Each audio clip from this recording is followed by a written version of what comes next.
Welcome to Education 101 with your host, Eric Wolfram. Education 101 is about the amazing education community we have in the greater Spokane area.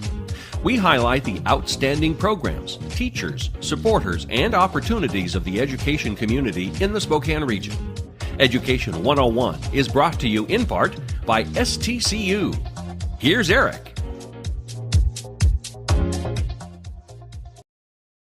And welcome to Education 101. I'm your host, Erik Wolfram. So today we're going to be talking about the State Board of Education and kind of what's happening at the State Board and what the State Board of Education is. And here with me, I've got MJ Bolt, who is a member of the State Board of Education. So MJ, welcome. Thank you. Thanks for having me, Eric. Great. So MJ, let's start out with that question of what is the State Board and how do you fit in? I know it represents the state, but where do you fit in and so on? And what's the State Board all about? I've been in education for 20 plus years and I still wonder sometimes. So I would love to hear it. I think a lot of people wonder exactly how we fit into the whole policy piece in the state. State Board of Education is a 16-member board. That includes the Superintendent of Public Instruction, as well as many others, some appointed by the governor and others elected by local school board members. And also a private schools representative. Okay, and good. 2 student board members as well, which Even is better. awesome. Yeah, and we serve kind of in it's a large board with kind of a small staff. So we have a small little pie of oversight in the state. We're over the accountability pieces for the state for our schools, and then mostly like oversight and leadership for schools for the overall scope of education in the state. Okay, so accountability and then leadership, that piece as well. So with the accountability piece, what kind of work is that? Just kind of in a nutshell, really quick. So we work with OSPI, the office, the Superintendent of Public Instruction, right, on designing the framework that helps to ensure that our schools are doing the best that they can for students. And so we just revised that last year with the Every Student Succeeds Act. ESSA. ESSA, that's right. There's ESSA. one of those acronyms that we try not to use. Always, as you speak. Yeah, right. Yeah. And we helped design and approve what they call the WASF, which is the Washington Student Improvement Framework now. Yeah. And that basically, I mean, some people can say it grades schools. What it's really doing is it's helping to identify those schools that are in need of some support system. It identifies, it's looking into how certain groups of students are doing within schools and those that maybe need resources the most. Absolutely. And so we're kind of in charge of helping to design that and approve that for the state. Excellent. Well, I've got to give you a kudos because I work with that very closely at the ESD. I'm one of the ESD leads for that, and so I've been close in here's another acronym, OSSI, which is Office of Student and Systems and Students, or Systems and School Support. Yep. Yeah, that's we just what did it the is. taboo thing, got into the acronyms, right? I know, exactly. But it's been a great change because I've done it in the past as well. And the nice thing that I've seen, the change that I've seen is in the past, it really felt like the whole gotcha, almost like it was done to you. And this time around, it's been a really good feeling of truly working to support the schools to start to bring them up with the needs that they have. So that's great. On the leadership side, what kind of things do you guys do over there? Well, we're the public board, because of the Superintendent of Public Instruction is elected by all the citizens in the state. Right. He runs that office, right? We are a citizen board that we have public forums, we have public testimony at all of our meetings. And so I think we're kind of more of gathering, public and citizen voice on those pieces to help them, play into how we develop our systems of support in our state and how we develop education. So, one of the things that's been happening that we've been working on is, how are we doing education in our state? How is it serving our students K-12? And, I think that's shifting a little bit. For a long time, it was all about every student had to go to a 4-year, college or Absolutely. university. And what we're starting to see and recognize is the importance of those different pathways for different students and valuing those different. So as that's shifting, I think, in our focus, how do we then honor and value those different pathways in our state? So that's one Right. of the ways that we are helping and hoping to add that leadership in our state of how to do that. Because it is about what we value. If we can say it, but if we don't value that in our systems, like our accountability systems, then it's kind of all for naught. Absolutely. Absolutely. And I think that's a piece too, that whole, and I've had on the show talking about the trades, talking about, not just going 4-year, but let's talk about a bigger piece to say, and I like how you say it with the idea of valuing those options as well, because they are valuable options. So truly appreciate that piece. Yeah. How did you get involved with all of this? So People ask me that question a lot. That's a good question. It is. Well, I started out being very involved parent in our local school, and then found myself being on the chair for the levy campaign and bond All right. campaigns, Yeah. right? And then found myself running for local school board, and then was asked to serve in this capacity as, Eastern Washington representative to the State Board of Education. So I ran for that position. We're elected by local school board directors. The position I'm in is an Eastern Washington elected. So all the local school board directors east of the Cascades, vote for my position, as well as one others for I was Eastern going to say, Washington. how many are there in Yeah. Eastern Washington? 2. Just the 2? And then So- 3 on western side as Oh, well. okay. Okay. So we're the 5 school board elected positions. Yeah. Okay. And so I ran against a couple of other very awesome candidates, but received that That's great. that election a few years ago. So this is I'm in my 4th year, my Are final ya? year. Yeah. Is this your final year then? That's what I was going to ask. Is it something that you can rerun? Yep, I can And- serve 2 terms. So at the end of this year, I'll decide whether or not I'm going to run again. I'm sure I will. I love this work. Oh, that's good. I love the work that we're doing, and I love the shift that we're making, because I truly feel that we can with this shift we can better serve students. And so Right. yeah, definitely Right. really passionate about that. That's good. So we've got the 5 elected people, Uh-huh. right? And you said we've got 16 on the board, right? Yep. So you've got 5 elected.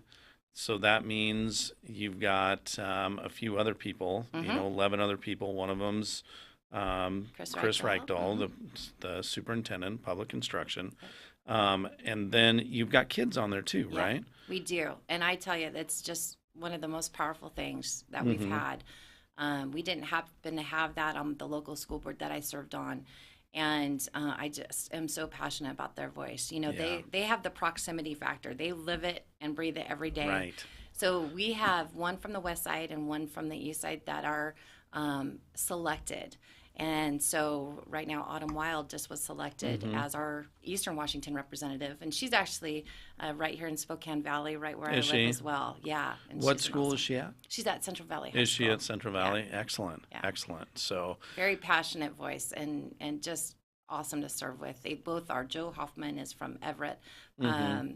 And he has been serving, so he's kind of coming into his last final months of serving on the board. So they serve for 2 years. I was going to ask. So there are 2 years, probably junior, senior Yes. year, I would guess. Yeah. I love the idea that the proximity piece of being able to think about it's the kids that are in there to be able to give some insight because they're living it. Right. It's that kind of into the trenches, if you will, Yep. along the way. And so I think that's a valuable piece. Do you find that they have different passions or different needs than what the adults sitting in the room Yeah. bring to the table? I think you hit it. So it's been really interesting since Autumn came on. She helped me to put together a safety school panel that we had at the July meeting, our State Board of Education meeting that was here. our meetings aren't very frequent. We only meet every other month. So, Okay. and they're usually a couple days, so they're pretty intense, long days, bet. but very infrequent. But she helped me put together a school safety panel. And what we were trying to do, there's been so much conversation around school safety. Yeah. A lot of the conversation is like the hardening of schools, so like metal detectors, lockdown, building, keeping that safe, which is a very important part of the conversation. But the other part of this is kind of more the upstream of that, which is, the student mental health. And Right. unfortunately, our community has experienced this. We've had a lot of suicides, unfortunately, with our students. I take that very personally. I've had, friends and peers of my own kids that's happened to, and that's impacted their lives. And I feel like we own part of that as an education system, not completely, but we definitely have got to look at what's happening.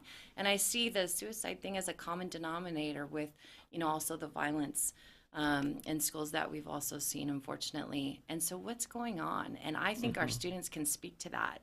And Autumn has helped. With this panel that we had back in July, we talked with North Central about their One Tribe Day that they did last spring. And it was a student-to-student thing that happened that was just awesome. And we learned a lot from that. So we spoke about that. Autumn also went and shared about her own experiences with her own peers and colleagues at her school. And, just the state of our students in school and their mental health. And it's not like what it was, I think, when we went to school. It's very different. The pressures are a lot higher. Yeah. There's tests that they have to pass for graduation. Right. There's all these things. You have 24 credits. You're right. Some schools, kids don't feel like they can fail a class, or if they do, they don't know. Then what? Yeah. And there are ways to work through that, but sometimes kids just don't know, and then they're just dealing with trauma and other things. They are. There's a lot going on, and I think that's something that our students are really helping us to understand the impact of that. The high stakes testing is something that Autumn has really spoke to. Our board actually, we don't get to decide on whether or not the high stakes testing, whether or not the graduation is linked to passing the test. The legislature decides. However, we did take a vote last year, and I think it was a significant vote and a significant shift. The state board voted to endorse, to advocate for delinking is what we That's right. call it. And for those that don't know, that's the idea of at one time the tests were a graduation requirement. They are still, yes. And so delinking is, what is that? That's taking, so you don't have to pass the test to graduate. Right. It's a federal requirement that you still have to take the test. Yeah. But that whole, worry of a kid not being able to pass the test to graduate. So right now it still is linked, what we call linked. There's been a lot of legislation, and I do think it was significant that the state board voted to delink that test from graduation requirements. And it seems like, part of that is that, taking a look at, I'm going to say the mental health of the system as a whole as well. And so, you know what, it's awesome too that it was a student that really, that person's voice was the one that really started this conversation. So I tell you what, why don't we take a quick break, okay? And we'll take a quick break, and then we'll be right back, and we'll continue to talk about some of the different things that you guys have, including some of the other options that are going on around the student mental health, because I think that's a big piece. Yeah. So let's take a quick break, and we'll be right back on Ed 101. Hi, this is Kurt Stockwell with Well Dressed Walrus. We are a local website design and development company here in Spokane. What we do is build beautiful, usable websites for local businesses. A website needs to be beautiful, it needs to be usable for your users, your customers, and yourself. Contact us anytime. We'd love to talk with you about your online marketing.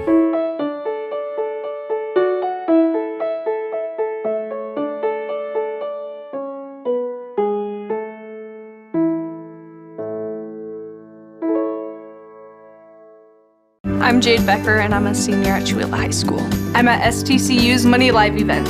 In this scenario that we played today, I was a realtor. My spouse was a city worker. We had an 11-month-old child, and there was a lot of spending for that child, like diapers and formula, and had to buy toys and clothing. I'm very glad that I had this experience. It was super helpful. You need this to get far and ahead in life. I'm Jade Becker, and STCU is here for good. The following is sponsored by our friends and community supporters at McNeese Wheeler Attorneys. McNeese Wheeler is a boutique law firm in Spokane, handling matters in both Washington and Idaho. Areas of law include business law, wills, trusts and estates, family law, personal injury and wrongful death, and real estate matters.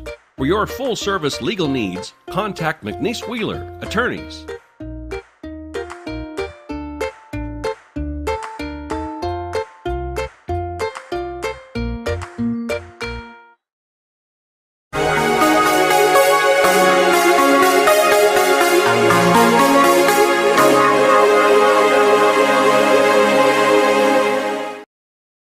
And welcome back to Education 101.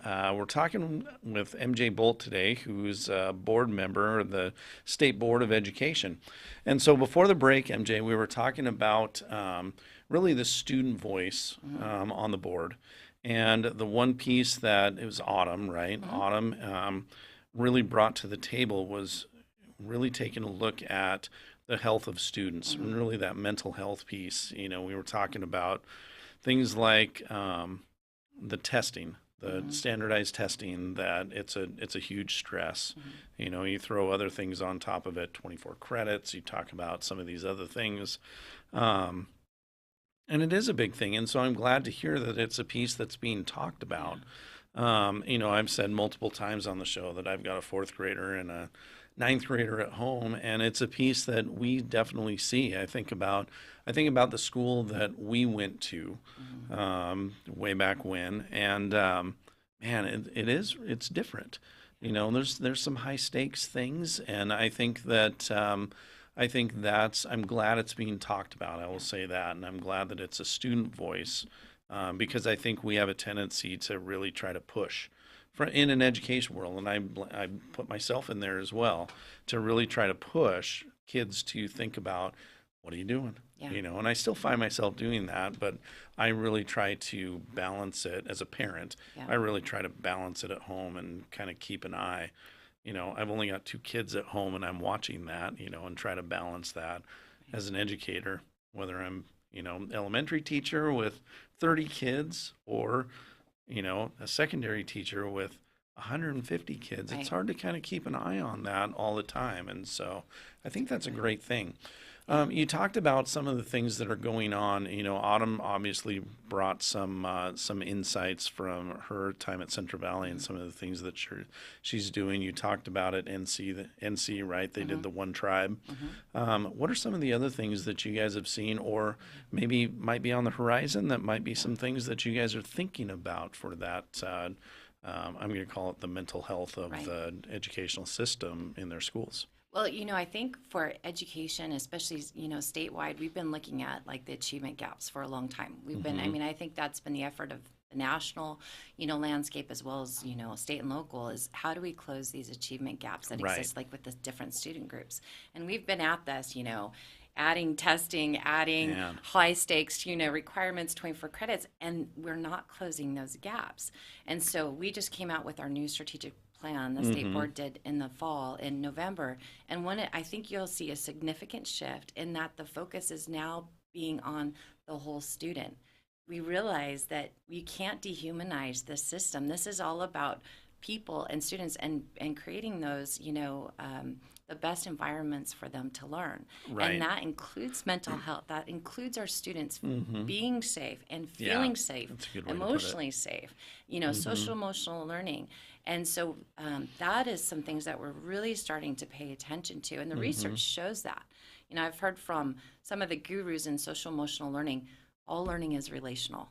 And it's like, and yet we've built these systems that really have devalued the human part of this and the relation part of it. You talked about high school teachers that have 150 kids that go through their doors. We have 6-period days that have 45 minutes. Oh, yeah. 30 kids each. How is a teacher, and then all the standards that they have to teach, how are they don't have time to do that. Yeah. And so we're starting to go, okay, we've got to look at this. Plus, what about what a student is interested in? What are they curious about? What's relevant to them? And that's that student voice that we're really starting to understand is kind of been missing, I believe, from the landscape. I think before, when there was more flexibility, we didn't have all these requirements. There was more opportunity maybe for students to be able to choose. But with the, and there's good in it that we're saying, hey, we need to ensure that every kid are getting, certain opportunities, so many maths, right? Being able to go to college if they want to, 4-year or university. However, we've also we have to honor that relevancy for our students. And I think we've got some work to do there. I would agree. Yeah, and the conversation around equity, and we've got some, the achievement gaps, as I've talked about.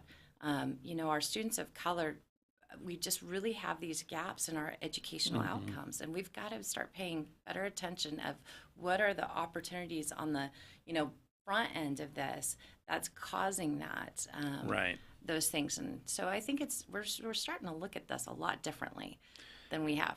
And I think that is a huge shift, and I think it's a positive shift in my mind too, with with the research that I deal with on a daily basis in my job. But it is a big thing, and I think whether the people watching, ourselves, think about their own schooling, who were the teachers that you got a lot out of, and more than likely you were talking about someone that was a mentor to you, somebody, it wasn't always the content that was like, oh, this is the piece that I remember, maybe the state capitals, and some of those things, and we've started to talk a lot about that. I do some of the principal training for evaluation. And that's a big piece that we talk about now is, how do we start to make connections with our teachers? But that needs to come down to how do the teachers make connections and build relationships with the students? Because it's the same thing. As you get down there, you've got to have that relational piece with the kids to be able to get learning to spark and start to get that train moving, if you will. Yep. So, which is good. So I'm so excited to hear that that's a piece that you guys are talking about. I could probably spend the whole time talking about just this piece. Yeah. Were you going to add a piece on there? I was just going to say, and the research shows that, again, we have some local gurus to me on this, Suzanne Gertz and Chuck Salinas that have done it. I mean, they did it down in Sunnyside. They turned, their educational outcomes for those kids around. And they've got a book about it. I'm sure you can look it up. But, I mean, it's proven, it's research. We know this thing, and yet we've got to just get better about, designing this system so that it's supporting that optimal learning environment for every student. So no matter whatever the background, that student, whatever their family, whatever language, wherever they're from, they need to feel safe and honored and valued. And I think we're learning how to do that, I think, better. We're getting there, yeah. So Chuck and Suzanne were one of my first guests on this. Yeah, they're great. Learned so much about them. Love them. And they do have, I would call them gurus as well. That's awesome. Yeah. So what are some of the other things that you guys have going on now? The other things is helping to better develop those pathways towards graduation and post, secondary pursuits, whatever those are. Again, we've had this flexibility in what we call the graduation requirements, and that is one piece. That is State Board of Education is the graduation requirements. So right now it is the 24 credits. But there is flexibility built within those to help honor, different pathways, different choice for students. Maybe they want to go on to military, maybe they want to go to a vocational school. So it's there, but it's not been utilized as well, at least as what we're seeing across the state. There's some places that are really utilizing that flexibility, and there's others that just haven't been able to quite figure out how to do that. And so what we're trying to do is help do a PR, campaign a little bit around those flexibilities, but also look and go, okay, what isn't working? Is there some things that we need to look at? And it's hard to know when it's kind of, it's being utilized in some places and not in others. Yeah. So we're trying to understand that better. So I think that's a big focus. There's the Career Connect Washington push that's happening, the initiative from the governor's office. I've been very involved with that. That's something I've always been passionate about is helping our students get the experiential opportunities that they need in our K-12 system. And again, I think because we focused so much on academia there for a while, we kind of ended up devaluing those opportunities. I would Field agree. trips kind of went away, Yep. they just don't have time, Yep. in a schedule. Well, now we're seeing, and I have a 23-year-old and a 21-year-old, and, and their peers, without those experiential opportunities, they really struggle trying to connect, their educational experience with the real world and how they can utilize it and what they're passionate about. I mean, what's the scariest question you can ask somebody? What are you going to do when you grow up? Always, and we ask yeah. our kids this, right? Yeah. And they don't have that, it's like our schools have been siloed. Right. And we've got to kind of do what we can to kind of de-silo that and help integrate this. The apprenticeship, the youth apprenticeship opportunities that are happening, some amazing, summer learning programs. Avista did this amazing program last year, that where kids can get on the site experiential. That's right. And just even visiting that. Again, I think us learning to value that. Yeah. Not just the test score. That's right. We've right. got to be cognizant of that. And that's such a huge piece to be able to have the experience that adds to the education. It builds that background knowledge, which a lot of kids don't have. Yeah. And so that's so important. MJ, we're running low on time. So, one of the things that I think is often asked is how do other people, you've got voices of elected people on the state board. You've got voices of students on there. You've got appointed people on there as well. How do other people get involved, to be able to have their voices heard back to the state board? Great question. I appreciate that, Eric. We have, I feel responsible for representing all of Eastern Washington. I mean, that's the role. And it's a large area. I love it, though. I love going all those places. We do community forums at a lot of our meetings prior to our board meetings, and we try to get that word out there. We also have public testimony opportunities both days of our meetings, and those are open to anybody. Okay. And we try to get panels of people, and we have, some agencies that help us to bring in parents and students and educators. We have an educator on our board, well, a K-12 educator, and then we also have WSU at Everett, Dean of Students there as well now, Paul Petrie. And so we definitely want to value all those voices. But I also personally hear, since I'm here in the Spokane area, I try to, I send emails out. Sometimes I'll do some informal gatherings, just invite whoever wants to come to talk. But, people are always welcome to shoot me emails or, give me a call. Right. I think my information's out there because it really does take us all. Is your information is this on the state board's website? Yes. So somebody could go on the State Board of Education, Google that, and be able to find the members and how to contact them. I have a Facebook page too that I did. So I have, if you look up MJ Bolt, State Board of Education, I have my personal page, but I figured my friends wouldn't want to hear about education all the time. So I have the education or the State Board Facebook page as well. Excellent. MJ, thank you so much for being here. So I appreciate you all joining us today, and we'll see you next time on Education 101.